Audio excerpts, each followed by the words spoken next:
নমস্কার সবাইকে। বাড়ির গল্পে আপনাদের সবাইকে স্বাগত জানাই। সবার জন্য মঙ্গল কামনা করে আজকে ব্লগটা শুরু করলাম। এখানে আমি একটা ব্যাটার বানিয়ে নিয়েছি। ব্যাটারটা দেখে নিশ্চয়ই বুঝতে পারছেন যে এটা দিয়ে আমি কী বানাবো। এতক্ষণে নিশ্চয়ই বুঝতে পেরে গেছেন। হ্যাঁ, ঠিকই ধরেছেন, আমি এটা দিয়ে একটু পাটিসাপটা বানাবো। সবার খুব পাটিসাপটা খেতে ইচ্ছা করছে। কি করব, তাই জন্য একটুখানি ব্যাটার করে পাটিসাপটা বানিয়ে নিচ্ছি। আর ঘরে কিন্তু আমার নারকেল ছিল না।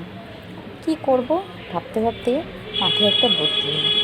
গাজরের হালুয়া করে তো আমরা রুটি খাই, তা গাজরটাকে যদি ভালো করে কষিয়ে একটু পুর বানিয়ে নিই, কেমন হয় খেতে।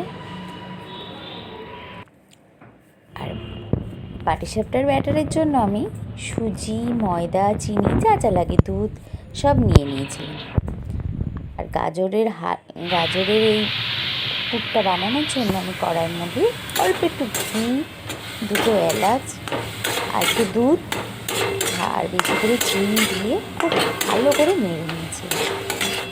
এমনভাবে শুকিয়ে শুকিয়ে নেড়েছিলাম যাতে পুরো নারকেলের পুরের মতো মনে হচ্ছে।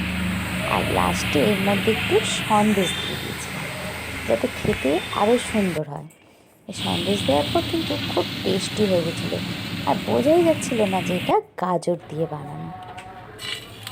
সবসময় বাড়িতে নারকেল নাও থাকতে পারে, আর নারকেল নেই বলে কি কোনো কিছু খেতে ইচ্ছে করলে খেতে পারবো না? এটা কি হয়? তাই বুদ্ধি করে এইভাবে বানিয়ে নিলাম। আর সবাই কিন্তু খেয়ে খুব প্রশংসাও করলো, আমারও ভালো লাগলো। এইভাবে আমি পুর পুর দিয়ে কয়েকটা পাটিসাপটা বানিয়ে নিলাম। সবারও ইচ্ছে পূরণ হয়ে গেল আর খাওয়াও হয়ে গেল বেশ। আর একটু অন্যরকমও হলো। আপনাদেরও যদি খেতে এরকমভাবে ইচ্ছে করে তো একদিন বানিয়ে নিয়ে খেতেই পারেন। কি একদিন ট্রাই করে দেখবেন নাকি?